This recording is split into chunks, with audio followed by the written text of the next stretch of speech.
우리들이 신앙생활을 하다 보면 끊임없이 고민이라는 것을 갖게 됩니다. 먼저 하나님과 관련해서는 우리는 이런 고민을 갖습니다.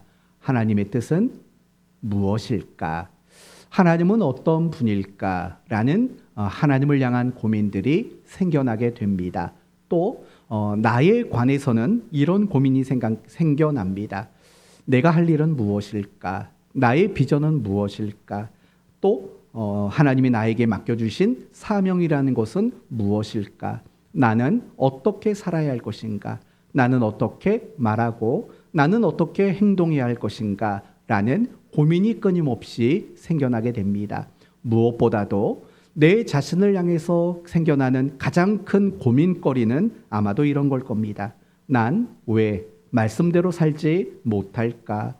나는 왜 더 성숙해지지 못할까? 조금 더 정확히 말한다면 나는 왜 아직도 이렇게 못났을까? 라는 이런 고민들을 우리는 끊임없이 하게 됩니다.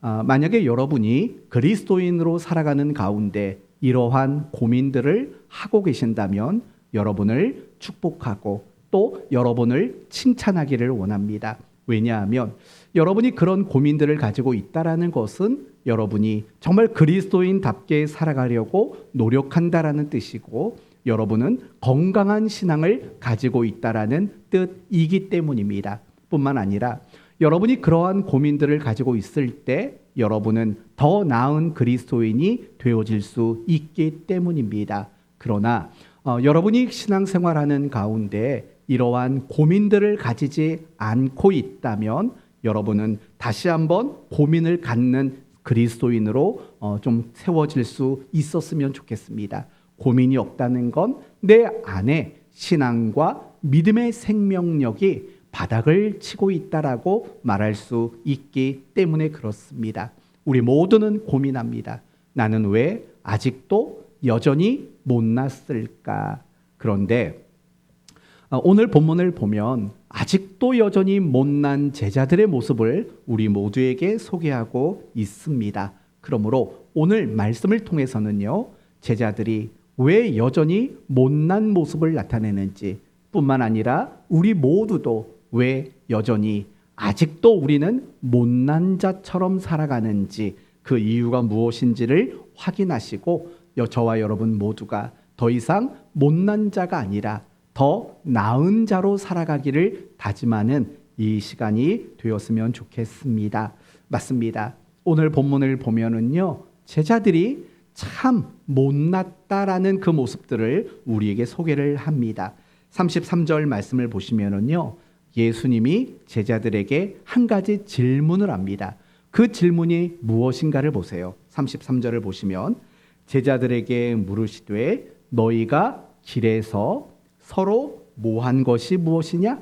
토론한 것이 무엇이냐라고 예수님이 제자들에게 질문을 해요. 얘들아, 너희들이 길을 걸어오면서 도대체 무슨 토론을 그렇게 열심히 했니? 라고 물으시는 겁니다.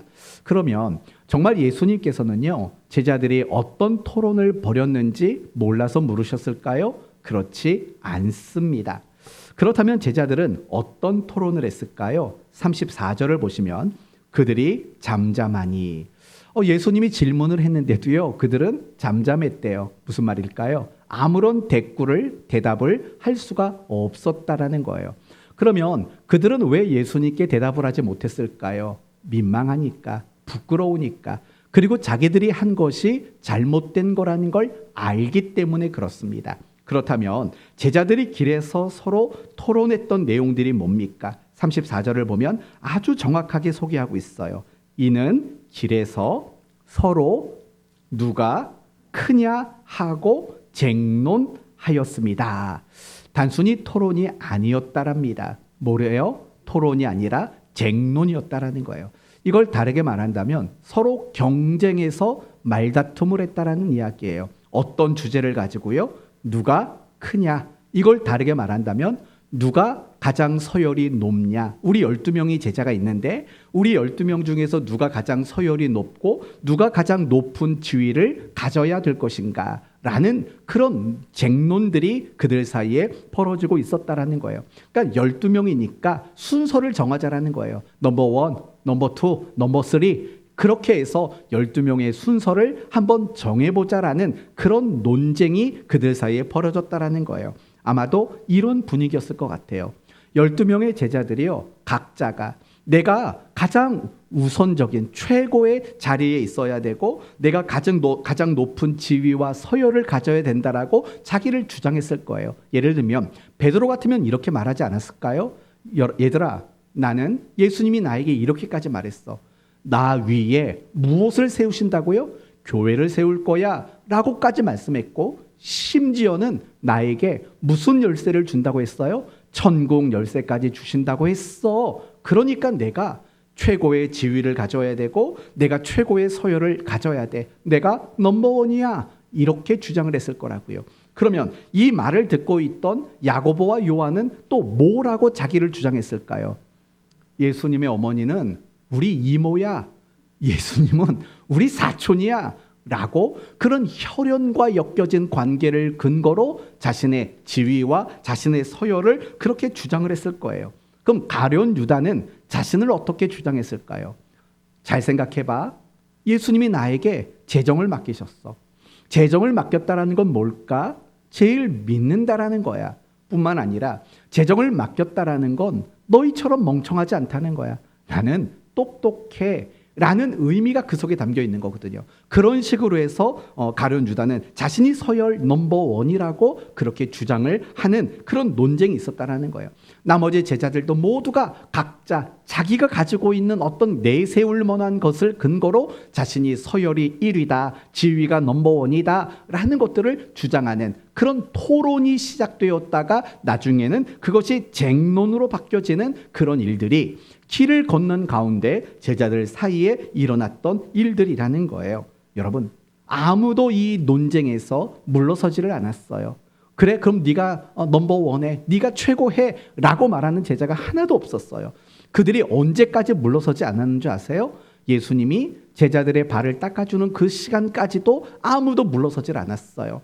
여러분 생각해 봐요. 스승이신 분이 사실은 우리의 문화로 이해하면 예수님이 제자들의 발을 닦아주는 것은 단지 아름다운 장면의 하나로 보일 수도 있어요. 하지만 그 예수님 당시에 예수님이 제자들의 발을 닦아주시는 장면은요, 충격 그 자체인 장면인 거예요. 왜냐하면요, 그 당시는요, 대부분의 사람들이 뭘 신고 다녔을까요?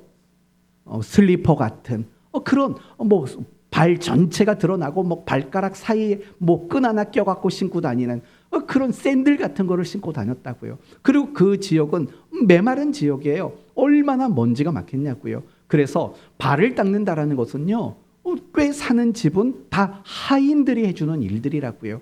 가장 서열이 낮은 사람이 하는 일이 상대방의 발을 닦아주는 일들이에요. 그런데 요즘에는 교회가 가끔씩 세족식을 하잖아요. 이거는 멋져 보이기 위한, 아름다운 모습으로 보이기 위한 그 정도의 의미밖에 없는 거지, 내가 가장 낮은 자입니다라는 그런 의미들이 오간데가 없어진 시대 아니겠어요?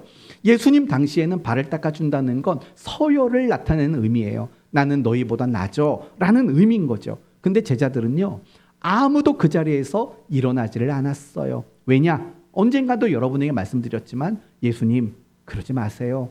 제가 대신 그 일을 할게요 라고 말하면 그 사람의 서열은 가장 낮은 위치에 정해지기 때문에 그래요. 그래서 예수님이 12명의 발을 닦는 동안에요, 아무도 제가 그 일을 하겠습니다라고 일어선 사람이 없어요. 그 논쟁이 거기까지 멈추지 않았다라는 거예요.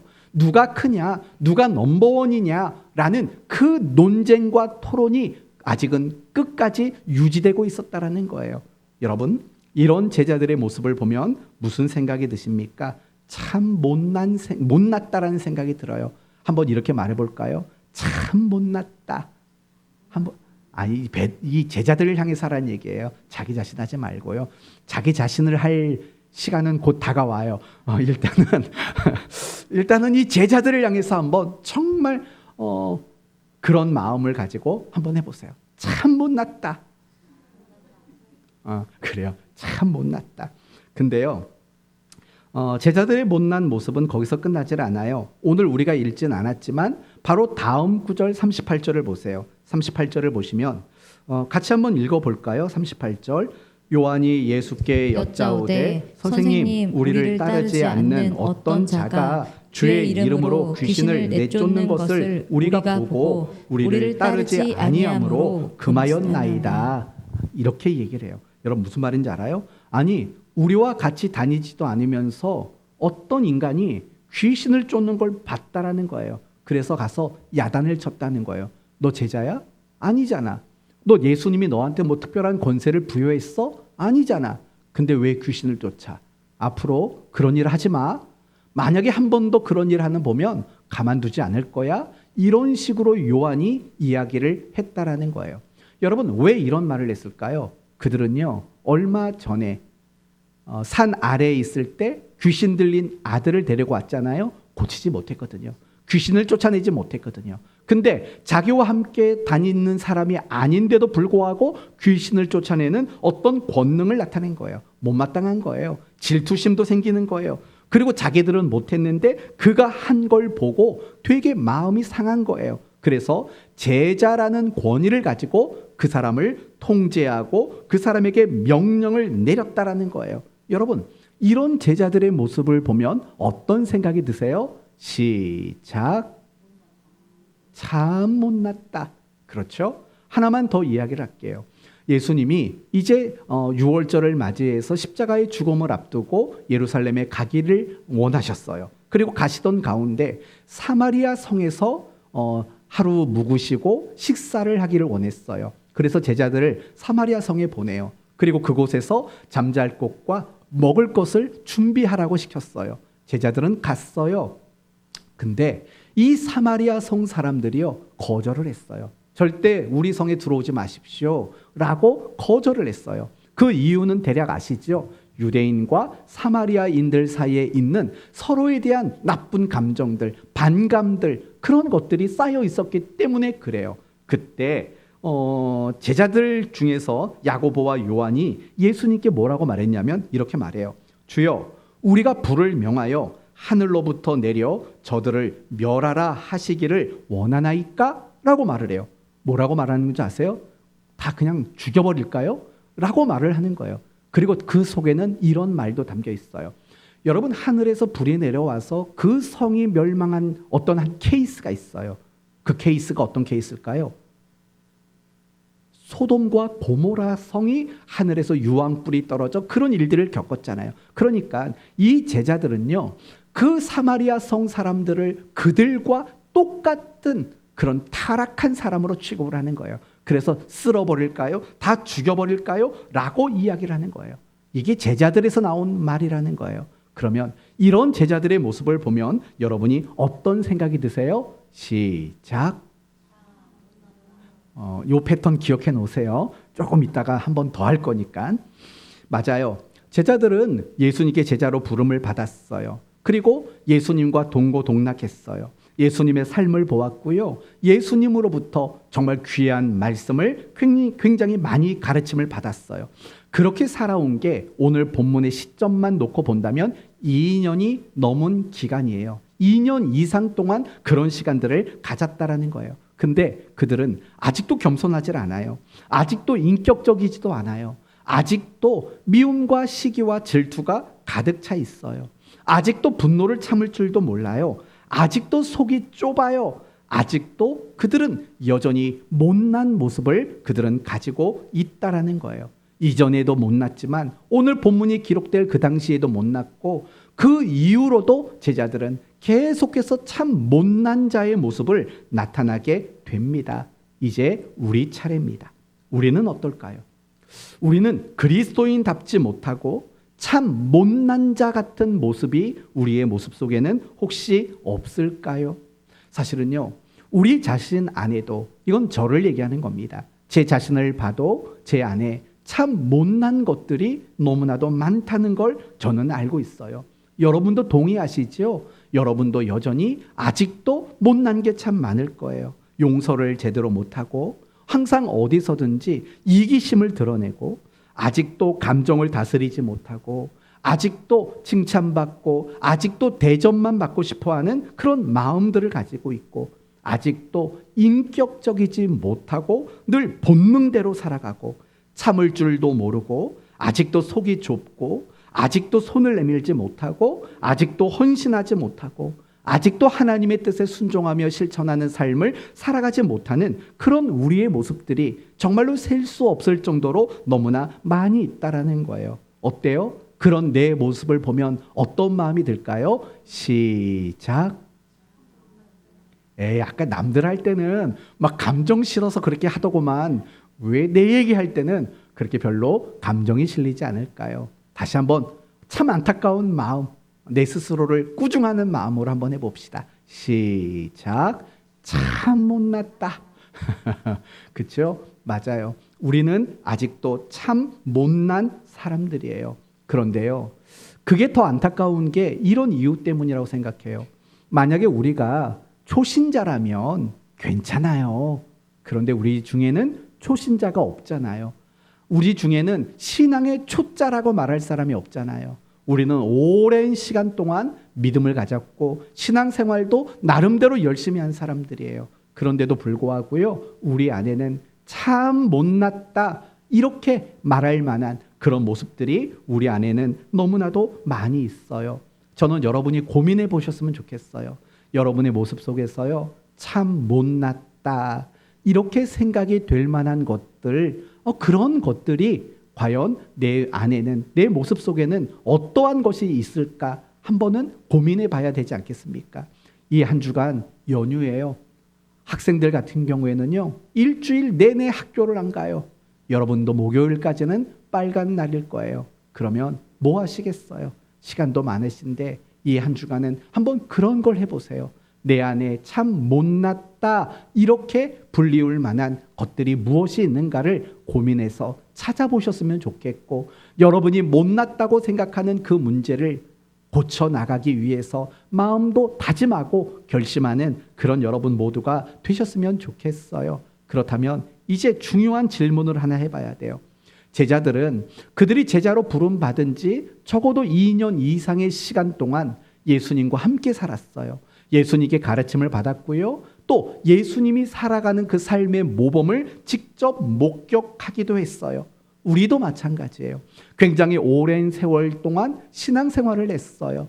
설교를 통해서 또는 여러분이 여러 가지 기독교 서적을 통해서 또는 큐티를 통해서 여러분은 정말 많은 걸 배우셨어요. 그런데 제자들도 그랬고 우리 모두도 여전히 아직도 못난 것이 많은 그런 모습으로 살아가는 이유는 과연 뭘까를 한번 생각해 보셔야 돼요.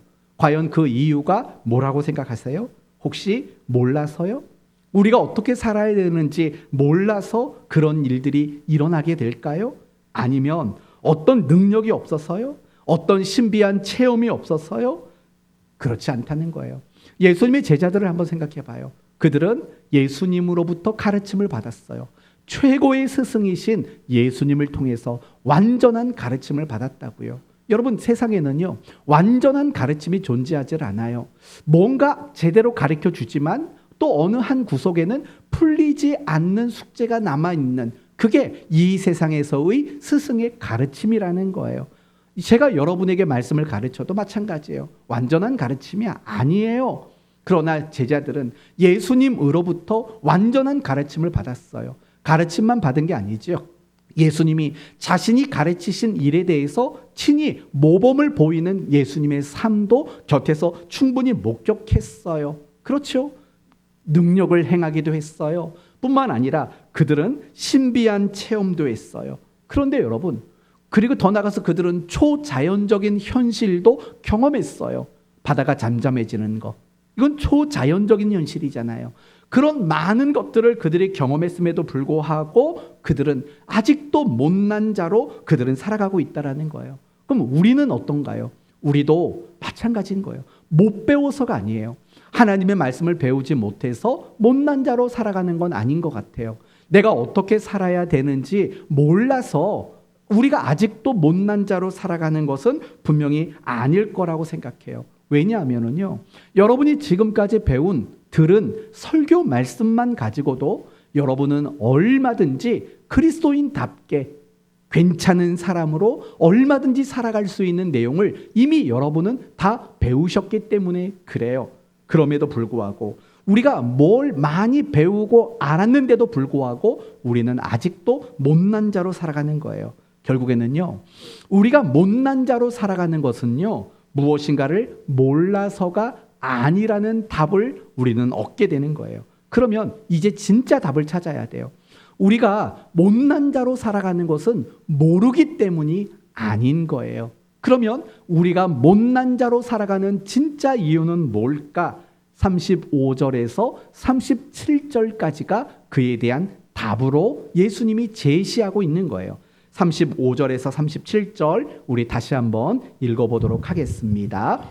예수께서 앉으사 12 제자를 불러 이르시되 누구든지 첫째가 되고자 하면 뭇사람의 끝이 되며 뭇사람을 섬기는 자가 되어야 하리라 하시고 어린아이 하나를 데려다가 그들 가운데 세우시고 앉으시며 제자들에게 이르시되 누구든지 내 이름으로 이런 어린아이 하나를 영접하면 곧 나를 영접함이요 누구든지 나를 영접하면 나를 영접함이 아니요 나를 보내신 이를 영접함이니라. 아멘.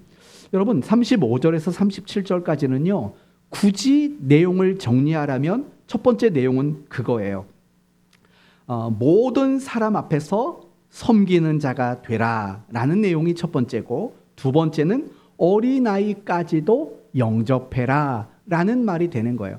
여러분 영접이라는 단어는요, 높은 사람에게 해당되는 거예요? 낮은 사람에게 해당되는 거예요? 높은 사람에게 해당이 되는 말이에요. 그러면 결국 내가 가장 낮은 섬기는 자가 되라, 어린아이도 영접해라 라는 말은 간단한 거예요. 나를 낮추라는 거예요. 나를 낮추는 자가 하늘에서 큰 자다라고 말씀하고 있는 거예요. 그 얘기를 마태복음 18장에서는 이렇게 말했어요. 그러므로 누구든지 이 어린아이와 같이 자기를 낮추는 사람이 천국에서 큰 자니라, 이렇게 말씀하신 거예요. 도대체 그러면 제자들이 아직도 못난 자로 살아가는 것과 이 말씀이 도대체 무슨 연관이 있는데요? 무슨 연관이 있어서 과연 예수님이 이런 말씀하셨을까요? 예수님이 35절에서 37절까지 이런 말씀을 하신 진짜 이유가 뭘까요? 좀 낮아져 라는 가르침이 목적일까요? 아니면 어린아이까지도 영접하는, 그렇게 섬기는 사람이 돼야 돼, 너희는 그걸 실천해야 돼 라는 이런 가르침이 목적일까요? 그렇지 않다라는 거예요. 예수님은 단순히 낮아져라, 어린아이까지 영접해라 그렇게 말씀하시는 게 아니라는 거예요. 그러면 지금 이 본문을 통해서 예수님이 정말 강조하시고 또 제자들에게 말씀하고 싶은 것은 무엇이라고 여러분 생각하십니까? 결국 이런 거죠. 얘들아, 내가 너희에게 지금까지 가르쳤던 게 뭐니? 섬기는 거잖아. 내가 지금까지 너희들에게 보여준 게 뭐니? 섬기는 걸 보여줬지 않냐? 그런데 너희는 왜 내게 배운 것과 내게 본 그 삶의 모범을 너희들의 삶의 방법으로, 너희들의 삶의 원리로 왜 아직도 받아들이지 않았느냐라고 하시는 말씀인 거예요. 그러니까 이런 의미가 있는 거예요. 단순히 낮아져라, 단순히 섬겨라가 아니라 왜 낮아지고 섬기라고 말했던 가르침을 너희들은 아직도 받아들이지를 않느냐? 왜 그걸 너희들의 삶의 방법과 너희들의 삶의 원리로 왜 그것을 받아들이지 않았느냐라고 예수님이 꾸중을 하고 있는 장면이 오늘 본문의 가장 중요한 내용이라는 거예요. 여러분 맞아요. 예수님은 제자들에게 늘 강조하셨어요. 낮아지라고, 섬기라고, 바리새인과 서기관처럼 높은 자리를 탐욕내지 말라고 늘 가르치셨어요. 뿐만 아니라 예수님은 그분의 삶 자체가 섬김이었다고요. 그걸 보여주셨어요. 그런데 제자들은요, 그런 가르침을 받고 그런 섬김을 받았음에도 불구하고, 보았음에도 불구하고 그것을 자신의 삶의 방법과 자신의 삶의 원리로는 받아들이지를 않았다라는 거예요. 그게 바로 오늘 이 말씀의 답인 거예요.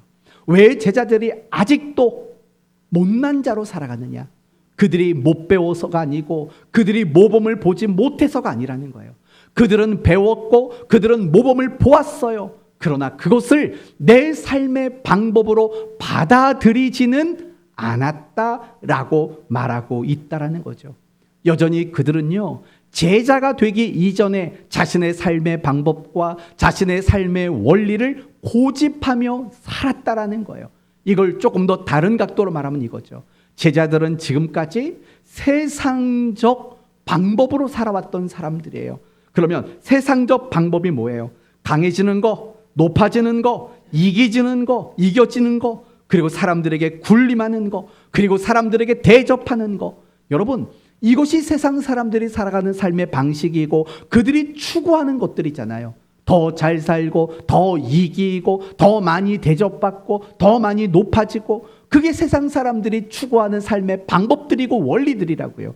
그러면 하나님 나라의 방법과 원리는 무엇일까요? 져주고 낮아지고 양보하고 희생하고 섬기는 것, 이런 것들이 하나님 나라의 원리예요. 그것이 예수님이 가르쳐 주시고 보여주신 바라고요. 그러나 제자들은요, 제자가 되었음에도 불구하고 하나님 나라의 그 원리, 주님이 가르쳐 주셨던 삶의 원리를 받아들이질 않았어요. 여전히 그들의 마음속에는 무엇이 가득 차 있었냐면 세상의 방법, 세상의 원리, 이런 것들을 아직도 고집하고 있는 그 모습들이 여전히 그들이 가지고 있었다라는 거예요. 그래서 예수님이 어느 날 이런 말씀하셨죠. 제자들에게 이런 말합니다. 내가 예루살렘에 올라가 장로들에게 고난을 당하고 나는 죽을 것이다. 그럴 때 제자들이 한결같이 했던 말이 뭡니까? 주여 그러하지 마옵소서. 그 일이 주에게 미치지 아니하기를 원하나이다. 그때 예수님이 하셨던 말씀이 뭐예요? 사탄아, 내 뒤로 물러가라. 네가 하나님의 일을 생각하지 않고 사람의 일만 생각하는구나 라고 말하는 거죠. 하나님의 일, 세상의 일, 사람의 일, 뭐죠? 너희는 아직도 하나님 나라의 방법과 하나님 나라의 원리를 받아들이지 않고 여전히 제자가 되기 이전에 가지고 있었던 세상 사람들의 방법과 세상 사람들의 삶의 원리를 아직도 붙잡고 있구나라고 꾸중하고 있다라는 거예요. 그러니 그들이 아무리 2년이 넘는 시간 동안 제자라는 명분을 가지고 가르침을 받고 예수님의 모범을 보았은들 그들에게 무엇이 달라지겠냐고요. 여전히 그들이 제자가 되기 이전에 삶의 방식을 붙잡고 있고 제자가 되기 이전에 삶의 원리를 붙잡고 있고 고집하고 있는데, 아무리 배운들, 아무리 모범을 본들 그들의 삶에는 아무런 변화가 일어나지 않는 것은 너무나도 당연하다라는 거예요. 그래서 그들은 그렇게 배우고 그렇게 눈으로 목격했음에도 불구하고 여전히 못난 자로 그들은 살아갈 수밖에 없었다라는 거예요. 그러면 그 똑같은 이야기를 우리에게 적용을 하면 이렇게 되는 거겠죠. 우리도 마찬가지라는 거예요. 우리는 이제 하나님께 속한 사람들이에요. 우리는 이제 하나님의 나라에 속한 사람들이에요. 그리고 하나님의 말씀을 통해서, 설교를 통해서 우리가 어떻게 살아가야 하는지를 이미 많이 배웠다고요. 여러분, 저에게 더 배울 게 있다고 생각하십니까? 저는 거의 없다고 생각합니다. 제가 여러분에게 20년을 가까이 설교를 했습니다. 제가 여러분에게 설교를 하면서 이제 여러분이 전혀 깨달지 못했던 거, 여러분이 전혀 몰랐던 거, 그걸 가르쳐주는 순간이 몇 번이나 있겠냐고요. 사실은요, 저는 설교를 그렇게 생각해요. 여러분이 잊고 있는 것들을 다시 생각나게 하는 거, 저는 그게 제가 해야 될 일이라고 생각해요. 아무리 제가 연구를 해도 여러분 신앙생활 30년, 40년, 50년을 했는데 그만큼 50년 동안 설교를 들었는데 새로운 내용을 할 게 뭐가 있겠냐고요. 저는 그럴 실력도 되지를 않아요. 그러나 제가 해야 되는 설교는 뭐냐? 여러분이 오늘도 잊고 살고 있는 그 말씀들을 다시 생각나게 하고, 그것이 여러분에게 다시 도전이 되게 하고, 그것이 여러분의 마음을 움직이게 만드는, 그게 제 설교 사역이라고 저는 생각이 들어요. 여러분, 저한테 더 배울 게 없어요. 단지 저를 통해서는 잊고 있는 것들을 생각나게 하는 것이 여러분이 저를 향해 가져야 할 기대 아니겠어요? 그만큼 여러분은 내가 어떻게 살아야 되는지 너무나도 잘 알고 있다라는 거예요. 그런데요, 왜 못난 자로 살아갈까요? 왜 우리는 알 만큼 아는데도 왜 못난 자로 여전히 살아가는 이유는 뭘까요? 똑같은 답이라고 했어요. 어떤 답이요? 여러분이 배운 말씀에 지적인 동의를 하셨어요. 맞습니다. 맞습니다. 지적인 동의를 했어요. 그러나 여러분이 하지 않은 일이 있어요. 그게 뭔지 아세요? 그것을 내 삶의 방법과 원리로 받아들이는 일을 하지 않았기 때문이라는 거예요. 그걸 받아들이지를 않았어요. 예를 들면 이런 거죠. 여러분, 그 사람 용서해야 됩니다. 그러면 여러분은 어떻게 나오는 줄 아세요? 내가 왜요? 내가 얼마나요? 라고 반응을 한다는 거예요. 그럼 물어볼게요. 우리가 70번씩 7번이라도 용서하는 것이 하나님의 뜻이라는 건 아세요? 아시지요? 안다는 건 뭐예요? 지적인 동의를 하셨다라는 거예요. 그러나 내가 왜요? 타짜에 나오는 유명한 대사로 말한다면 내가 빙다리 핫바지로 보이세요? 뭐 그런 거 아니겠어요? 그럼 여러분, 그런 말의 뜻은 뭐예요? 그걸 받아들이지는 않았다라는 거예요. 맞아요, 하나님. 용서해야지요. 원수도 사랑해야죠. 거기까지는 여러분이 동의하시는 거예요. 뭘로요? 지적인 동의를 하신 거예요. 그런데 그것을 내 삶의 방법과 원리로 받아들이는 일들은 아직도 하지를 않았다라는 거예요. 그거 말고는 답이 없는 거예요. 여러분, 누가 여러분에게 오른뺨을 때리면 어떻게 하시겠어요? 배운 대로 말해보세요. 오른뺨을 때리면 왼뺨을 돌려대야 돼요. 속옷을 달라 하면 겉옷도 줘야 돼요. 똑똑해요. 아주 그냥. 그런데요, 정말 그렇게 살아가고 계세요? 누가 오른뺨을 치려고 손을 들면 내가 먼저 때리죠. 그런 것들은 다 뭐냐? 지적 동의까지는 여러분이 다 하실 줄 알게 됐다라는 거예요. 그렇지만 그것을 내 삶의 원리로 받아들이는 그 과정은 여러분이 거치지를 않았다라는 것이에요. 그거 말고는 다른 설명이 없어요. 물론 여러분이 하나님 나라의 원리와 방법을 받아들이지 않았다는 게 모든 걸 받아들이지 않았다라는 건 아니에요. 받아들이신 것도 있어요. 예를 들면 주일 오전에 교회에 나와서 예배 드리는 거, 여러분 그건 받아들이신 거예요. 헌금을 드리는 거, 그것도 받아들이신 거예요. 그 나름대로 교회 안에서 어떤 사역을 하는 거, 그거 받아들이신 거예요. 날마다 경건 생활하는 거 받아들이신 거예요. 그런데 여러분, 아직 받아들이지 않은 것들이 사실은 너무 많은 거고, 그 받아들이지 않은 많은 것들이 우리를 아직도 여전히 못난 자 같이 그렇게 살아가도록 만드는 이유라는 거예요. 받아들이질 않아요. 오른밤을 치거든 왼밤을 돌려대라는 거, 내 삶의 원리와 방법으로 받아들이질 않아요. 그렇게 살면 세상에서 바보 소리 듣고, 그렇게 살면 세상에서 늘 빼앗기고 손해보는 수밖에 없는데 내가 왜 그렇게 살아요? 라고 받아들이진 않아요. 시험 문제를 내면 문제에 대한 답은 잘 쓸 수 있지만 그 답을 가지고 살아내기 위해 받아들이는 그 일 자체는 하지는 않았다라는 거예요.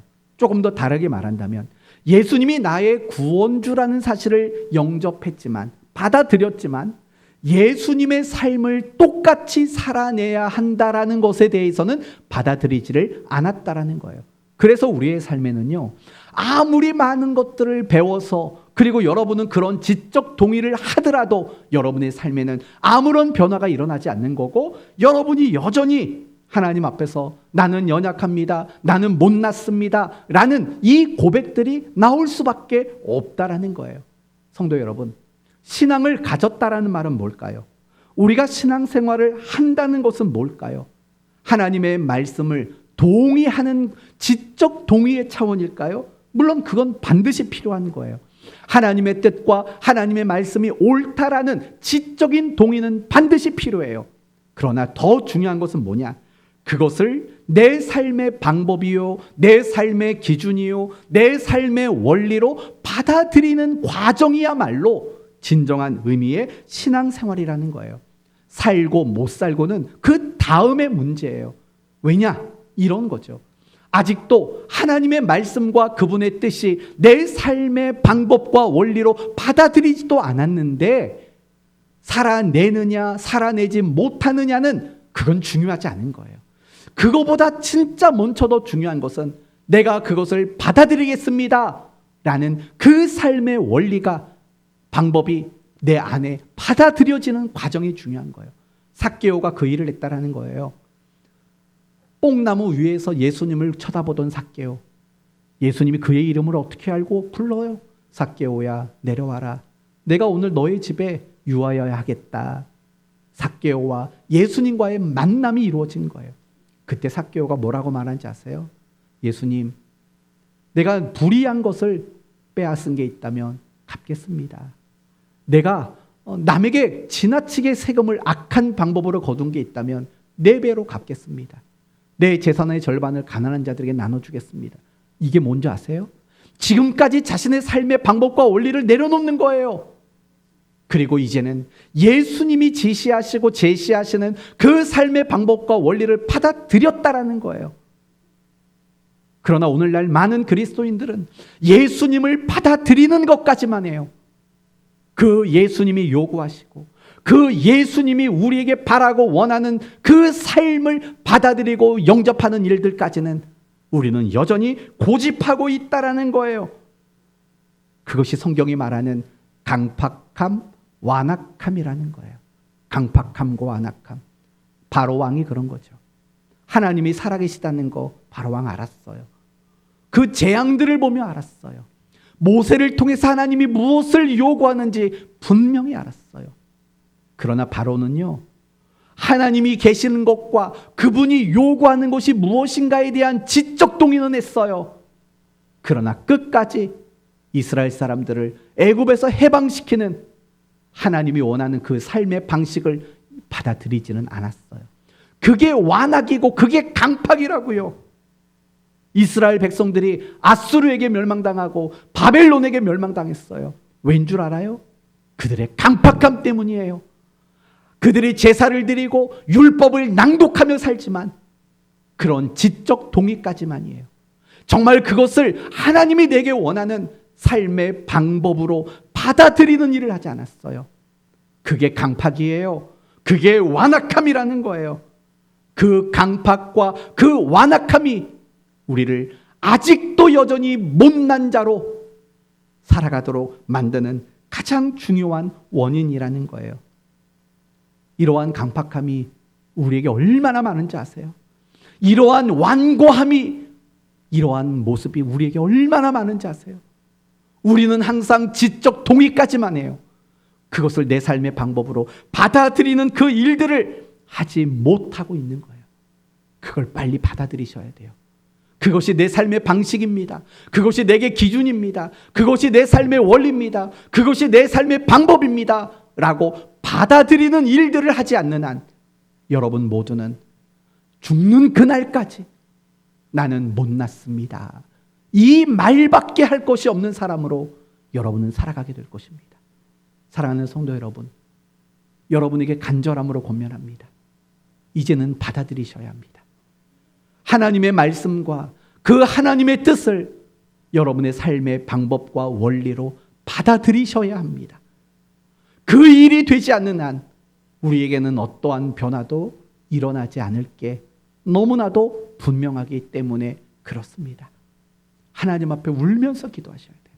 하나님, 내가 그렇게 강팍한 사람입니다. 하나님, 내가 그렇게 완악하고 완고한 사람입니다. 이 강팍한 마음, 이 완고한 마음을 하나님 깨트려 주십시오. 그것이 하나님의 말씀을 받아들이는 그 일을 가로막고 있는 장벽입니다. 허물어 주십시오. 그리고 여러분은 날마다 믿음의 방망이로 그 강팍과 완악함을 깨트려 나가는 일들을 해 나가셔야 할 것입니다. 그럴 때 여러분이 드디어 달라지는 여러분 자신의 모습을 발견하게 될 겁니다. 저는 지금까지 여러분에게 이렇게 말씀을 드렸습니다. 제자들, 우리 모두 참 못났다. 그런데 우리가 왜 못났다고요? 지적인 동의를 하지 않은 게 아니라 지적인 동의는 했지만 하나님의 그 말씀을 내 삶의 방법과 원리로 받아들이지 않았기 때문이라고 했습니다. 이 말을 이제 다른 단어로 바꿔서 마지막으로 설명하고 마치려고 합니다. 우리가 아직도 못난 자로 살아가는 이유가 무엇이냐? 여러분의 가치관이 변하지 않았기 때문에 그렇습니다. 예수 믿기 이전에 가지고 있었던 가치관, 그것이 아직도 바뀌지를 않아서 여러분은 아직도 못난 자로 살아가게 되는 겁니다. 그렇다면 가치관이란 무엇입니까? 간단히 말하면 그 사람이 태어나면서부터 경험했던, 들은 거, 배운 거, 경험한 모든 것을 통해서 가지게 된 이해력, 가지게 된 견해, 가지게 된 어떤 관점들, 이런 것들이 바로 가치관이라는 거예요. 종종 어른들은 누군가에게 이런 말을 합니다. 당신 그렇게 살면 안 돼. 이렇게 살아야 돼. 라고 말을 하지 않습니까? 그 말이 무슨 말이냐? 그 사람에게는 가치관이 있다라는 말이에요. 그 사람 나름대로의 삶의 어떤 방법과 기준과 원칙이 있다라는 거예요. 그게 바로 각자가 가지고 있는 가치관이에요. 그리고 이러한 가치관에 따라서 그 사람의 말투가 결정이 되고, 그 사람의 생각이 결정이 되고, 그 사람의 행동이 결정이 되고, 그 사람의 어떤 선택이 결정되게 돼 있어요. 모든 건 다 뭐가 결정하냐면 그 사람이 가지고 있는 가치관이 결정하는 거예요. 그러면 우리의 삶이 달라지기 위해서는 반드시 무엇이 바뀌어져야 될까요? 가치관이 바뀌어져야 돼요. 여러분, 오늘 우리가 살펴본 제자들의 모습은 참 못난 자의 모습이었어요. 왜 못났을까요? 가치관이 안 바뀌어서 그래요. 그들이 평생 가지고 있었던, 예수 믿기 이전에 가지고 있었던 가치관이요, 안 바뀌어서 그들이 못난 거예요. 그런데 그들이 사도행전으로 넘어가 보면 더 이상 못나 보이지가 않아요. 어떻게 보이세요? 대단하고 훌륭한 사람으로 그들의 모습이 보여지게 되어 있어요. 그러면 여러분 생각해 보세요. 어떻게 제자들이 얼마 전까지만 해도 그렇게 못난 자였는데 이 시간이 얼마나 지났다고 그들의 모습에 이런 놀라운 변화들이 일어났을까요? 뭐가 바뀌었기 때문에요? 그들의 가치관이 바뀌었기 때문에 그래요. 예수님이 부활하시는 걸 통해서 그들의 가치관이 바뀌기 시작했어요. 그리고 오순절 성령이 그들에게 강림하시는 사건으로 인해서 그들의 가치관이 완전히 바뀌기 시작했어요. 그래서 그들의 삶이 바뀌어진 거예요. 사도 바울 생각해 봐요. 그가 사도행전 8장까지는요, 예수 믿는 자들을 증오하고 예수 믿는 자들을 박해하고, 그렇게 박해하는 것이 하나님이 기뻐하는 일이라고 여겼던 사람이에요. 왜 그런 못된 일을 저질렀어요? 그게 그의 가치관이거든요. 그가 알고 있었던 율법적 가치관에는 예수 믿는 사람들을 박해해야만 하는 것이 옳아요. 그러나 사도행전 9장 이후로 넘어가 보면 다메섹 사건 이후에 사도 바울의 모습은 완전히 달라져요. 왜 그랬을까요? 그의 가치관이 뒤집어졌기 때문에 그래요. 스데반 집사가 돌에 맞아 죽으면서도 하나님 저들을 용서해 주십시오 하는 그의 얼굴이 천사의 얼굴과 같고, 다메섹에서 예수님을 만났어요. 네가 왜 나를 박해하느냐? 내가 너를 이방인의 사도로 쓰겠다라고 그런 만남이 있었어요. 그러한 사건들이 이 사도 바울의 가치관을 완전히 바꿔놓은 거예요. 그러니까 가치관 하나가 바뀌니까 그의 삶이 바뀌는 거고, 그의 삶의 모든 내용과 목적이 다 바뀌게 되어버린 거예요. 다시 한번 얘기해 볼까요? 왜 우리는 그리스도인으로 살아가지만 달라지는 게 없을까요?